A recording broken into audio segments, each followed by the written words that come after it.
Today I'm going to show you how to turn your iPhone into an editing tool. A lot of people don't know that there's the option of turning on speak selection, as I didn't know, where you can select any text and your phone will read it to you.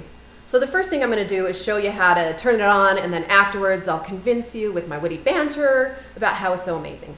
So the first thing that you need to do is open up your settings menu. And the very bottom option is the General tab. So click on that.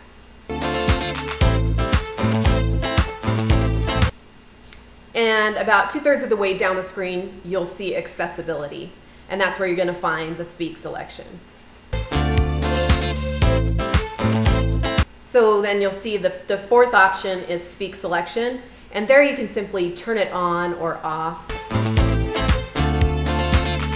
If you turn it on, it'll begin to work immediately. But you can also personalize it by clicking on the speak selection, and that'll take you to a new menu that has voices and speaking rate. So click on the voices.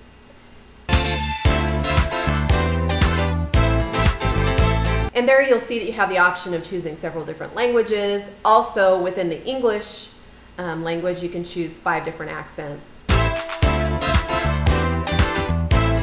And my personal favorite is Australian because, crikey, everything sounds great in an Australian accent.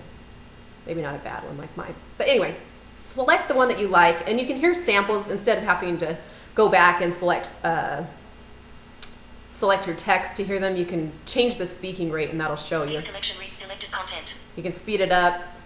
Speak selection reads selected content. You can slow it down. You can make it work for you. Okay, now that you've turned on speak selection, the next step of the process, turning your phone into an editor, is to give it a name. Because really, who wants to work with an editor that has no name? So since I picked an Australian accent, my editor is named Sheila.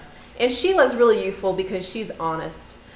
She tells me exactly what I've written. Instead of just what I think I've written, what my brain is telling me I've written, she reads it exactly as I've written it. So if a comma's out of place, if I left a verb in the wrong tense, Sheila's going to read it how I wrote it, and that's really useful. As I was going along, for example, I came across a sentence that I'd written that sounded a little bit like this. Now, to make Sheila work, just select the text. You can click Select All, and then instead of just copy and paste, you'll now have the option of Speak.